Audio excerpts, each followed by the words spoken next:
Question number 8। ERP system के फायदे advantages बताइए। आंसर। ईआरपी सिस्टम के फायदे एडवांटेजेस निम्नलिखित हैं। हाई मैनेजमेंट परफॉर्मेंस, उच्च प्रबंधन प्रदर्शन। ईआरपी सिस्टम पेपर वर्क और मैनुअल डाटा इनपुट की आवश्यकता को बहुत कम कर देता है।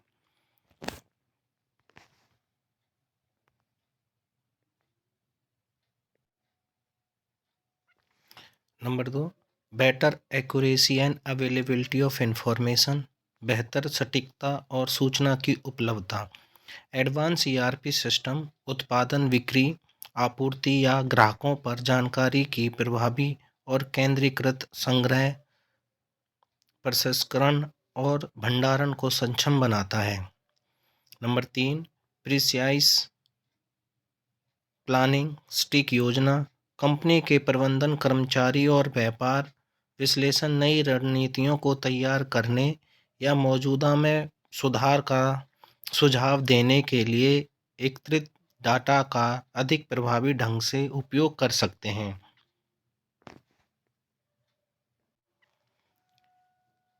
4, कॉस्ट इफेक्टिवनेस, लागत प्रभावशीलता। ईआरपी की सहायता से कम पेपर वर्क और बार बार दोहराए जाने वाले कार्यों में कमी होती है, जिससे कंपनी की लागत में भी कमी आती है। Easier access to management system, प्रबंधन प्रणालियों तक आसान पहुंच। ईआरपी मुख्यतः स्मार्टफोन्स, लैपटॉप या अन्य पोर्टेबल डिवाइसेस पर चल सकता है और इसे किसी भी समय और लगभग किसी भी स्थान से असेस किया जा सकता है। Question number 9। ईआरपी सिस्टम के नुकसान डिसएडवांटेजेस बताइए। ईआरपी सिस्टम के अनेक फायदे हैं, लेकिन किसी विशेष व्यावसायिक कंपनी में ईआरपी सिस्टम को लागू करने का प्रयास करने से पहले कई कमियां हैं जिनकी जांच की जानी चाहिए। ईआरपी सिस्टम के कुछ नुकसान निम्नलिखित हैं। Number 1, large licensing and development cost. Licensing और विकास की बड़ी लागत। ईआरपी सॉल्यूशन बहुत जटिल है और इसका डेवलपमेंट एक कठिन और महंगी प्रक्रिया है। दूसरा, high cost to deploy and maintenance. तैनात करने और बनाए रखने के लिए उच्च लागत। ईआरपी सिस्टम को इम्प्लीमेंट करने और मेंटेन रखने पर अधिक पैसा खर्च होता है और अतिरिक्त तकनीकी कर्मचारियों को काम पर रखने की आवश्यकता होती है। रिक्वायर्ड ट्रेनिंग एंड प्रैक्टिस, प्रशिक्षण और अभ्यास की आवश्यकता है। ईआरपी सॉफ्टवेयर की जटिलता को समझने और इसका उपयोग करने वाले कर्मचारियों के लिए अतिरिक्त ट्रेनिंग की आवश्यकता होती है, जिससे कि लागत बढ़ जाती है। नंबर 4, नीड फॉर इम्प्रूवमेंट, सुधार की आवश्यकता। उपयोग के लिए तैयार समाधान और कस्टम मेड सिस्टम दोनों को प्रबंधन के सभी स्तरों पर किसी विशेष उद्यम की संरचना में समायोजित करने की आवश्यकता है। Number 5, IT takes to realise its full potential. इसकी पूरी क्षमता का एहसास करने में समय लगता है। ईआरपी में लंबी डेवलपमेंट प्रोसेस के अलावा तैनाती, सिस्टम अनुकूलन, प्रारंभिक डेटा इनपुट, स्टाफ प्रशिक्षण आदि सभी में एक लंबा समय लगता है। Question number 10। ईआरपी के कंपोनेंट्स के बारे में वर्णन करें। ईआरपी के निम्नलिखित कंपोनेंट हैं। Number 1, finance resource management, FRM. यह आपकी सभी वित्तीय डाटा पर नज़र रखता है, जिसमें प्राप्य खाते, देय खाते, सामान्य खाता, वही लागत, बजट और पूर्ण अनुमान शामिल हैं। यह नकदी प्रवाह, कम लागत, मुनाफे में वृद्धि का रिकॉर्ड रखने और यह सुनिश्चित करने में मदद करता है कि सभी बिलों का भुगतान समय पर किया जाए। मतलब फाइनेंस रिसोर्स मैनेजमेंट जो कंपनियों में खाता, लेन देन आदि का रिकॉर्ड रखता है। Number 2, human resource management, HRM. यह मैनेजर है और कर्मचारियों के सभी व्यक्तिगत कार्यों को संभालने वाला एक सॉफ्टवेयर है। किसी भी संगठन में कर्मचारी बहुत महत्वपूर्ण होते हैं, भूमिका निभाते हैं। उनके बिना व्यवसाय का अस्तित्व ही नहीं होता है।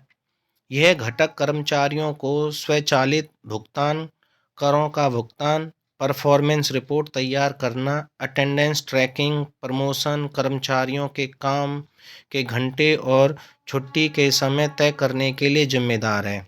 एचआरएम कर्मचारियों के परफॉर्मेंस, उनकी सैलरी देने के लिए, वो महीने में कितने दिन काम किया है उनका रिकॉर्ड रखने के लिए, और उनके तनख्वाह आदि पे ट्रैकिंग करता है। Third, manufacturing resource planning MRP. यह व्यवसाय के लिए लाभकारी सभी स्टॉक समरी और प्रोडक्शन प्लान प्रदान करता है। इसमें प्रोडक्शन प्लानिंग, ऑर्डर एंट्री और प्रोसेसिंग के साथ वेयर हाउसिंग मैनेजमेंट भी शामिल है। मतलब एमआरपी मैन्युफैक्चरिंग रिसोर्स प्लानिंग क्या करता है कि हमें कितने का तो ऑर्डर मिला है और कितनी हमारी प्रोडक्शन हो चुकी है, वेयर हाउस में कितना हमारा स्टॉक मेंटेन है, तो उन सब का रिकॉर्ड रखने के लिए हमें किसकी ज़रूरत पड़ती है? एमआरपी, मैन्युफैक्चरिंग रिसोर्स प्लानिंग की। Number 4, supply chain management SCM. एक सप्लाई चेन मैनेजमेंट सुविधाओं का एक नेटवर्क है जो सामग्रियों की खरीद और इन सामग्रियों के मध्यवर्ती और अंतिम उत्पादों में परिवर्तन और ग्राहकों को इन उत्पादों का वितरण करता है। सप्लाई चेन के माध्यम से प्लानिंग, मैन्युफैक्चरिंग, मार्केटिंग और परचेजिंग संगठन स्वतंत्र रूप से संचालित होते हैं। इन संगठनों के अपने लक्ष्य और उद्देश्य होते हैं। Number 5, customer relationship management CRM. CRM बड़ी मात्रा में जानकारी का अध्ययन करने के लिए डाटा एनालिसिस का उपयोग कर ग्राहकों के साथ बातचीत करता है। सीआरएम के द्वारा कस्टमर को सुना और समझा जाता है। उसके बाद हम यह तय करते हैं कि उनकी किस प्रकार से सहायता की जा सकती है। सीआरएम में कई चैनलों से ग्राहक डेटा एकत्रित किया जाता है। इसलिए CRM purchase history, personal information और यहाँ तक कि परचेजिंग बिहेवियर पैटर्न पर विस्तृत जानकारी स्टोर करता है। क्वेश्चन नंबर 13, ईआरपी विकसित करने में विक्रेताओं, वेंडर्स, सलाहकारों, कंसल्टेंट्स और अंतिम उपयोगकर्ताओं एंड यूजर्स का क्या महत्व है? एक संगठन अकेले एक कुशल ईआरपी सिस्टम विकसित करने में सक्षम नहीं है। मतलब कोई भी कंपनी अपने आप में कैसी ईआरपी सिस्टम कुशल नहीं हो सकती जब तक उसे ये ना पता लगे कि उसका प्रोडक्ट कैसा बन रहा है या उसकी मार्केट में कितनी डिमांड है। तो उनकी सबकी ज़रूरत पड़ती है। उन्हें विक्रेताओं, सलाहकारों और अंतिम उपयोगकर्ताओं की तलाश करनी होगी जिनके बारे में हम निम्नलिखित विस्तार से वर्णन किया गया है। ईआरपी वेंडर, विक्रेता वेंडर वे लोग हैं जो ईआरपी पैकेजिंग को डेवलप करते हैं। वेंडर द्वारा एक अच्छा ईआरपी सॉल्यूशन बनाने के लिए बहुत सारा समय, प्रयास और बड़ी मात्रा में पैसा खर्च किया जाता है। वेंडर्स की कोशिश से ही एक फ्लेक्सिबल, इजी टू यूज और एफिशिएंट ईआरपी सॉल्यूशन संभव है। ईआरपी विक्रेताओं ने बड़ी मात्रा में पैसा खर्च किया ताकि वे लचीले ईआरपी पैकेज विकसित करने के एक्सपर्ट बन सकें। उदाहरणों में ओरेकल, इन्फोर, सैप और माइक्रोसॉफ्ट डायनेमिक्स शामिल हैं। इसलिए हम कह सकते हैं कि एक वेंडर की ईआरपी डेवलपमेंट में मुख्य भूमिका होती है।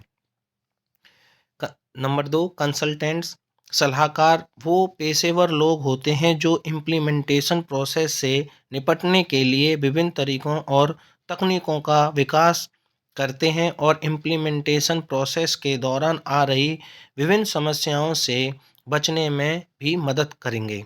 कंसल्टेंट्स प्रशासन, एडमिनिस्ट्रेशन, प्रबंधन, मैनेजमेंट और नियंत्रण गतिविधियों के क्षेत्र में विशेषज्ञ होते हैं। Number 3, end user. End user वे लोग हैं जो ईआरपी सिस्टम के विकसित होने के बाद उसका उपयोग करते हैं। एंड यूजर को प्रशिक्षण दिया जाता है कि सॉफ्टवेयर में स्वचालित विभिन्न कार्यों का उपयोग कैसे किया जाए। क्वेश्चन नंबर 14, ईआरपी सिस्टम में वेंडर्स की भूमिका का वर्णन करें। आंसर, वेंडर को एक अच्छा ईआरपी सिस्टम देने के लिए निम्न कार्य करने चाहिए। अनुबंध पर हस्ताक्षर होते ही वेंडर्स को उत्पाद और उसके दस्तावेज की आपूर्ति करनी चाहिए। नंबर 2, इम्प्लीमेंटेशन प्रोसेस के दौरान पाए जाने वाले बग्स को ठीक करने के लिए वेंडर्स जिम्मेदार हैं। वेंडर्स को इन बग्स का पता लगाकर तुरंत ठीक करना चाहिए। नंबर 3, वेंडर्स को कंपनी के उपयोगकर्ताओं और इम्प्लीमेंटेशन प्रोसेस में शामिल लोगों को भी प्रशिक्षण प्रदान करना चाहिए। ईआरपी को डेवलप करते समय वेंडर्स को गुणवत्ता नियंत्रण कारकों क्वालिटी कंट्रोल फैक्टर्स का अध्ययन करना चाहिए। पॉइंट 5, वेंडर्स एक इम्प्लीमेंटेशन के सभी चरणों में भाग लेते हैं, जिसमें वह सलाह देता है। वह प्रोडक्ट और टेक्नोलॉजी के बारे में भी सभी तकनीकी प्रश्नों के उत्तर भी देता है।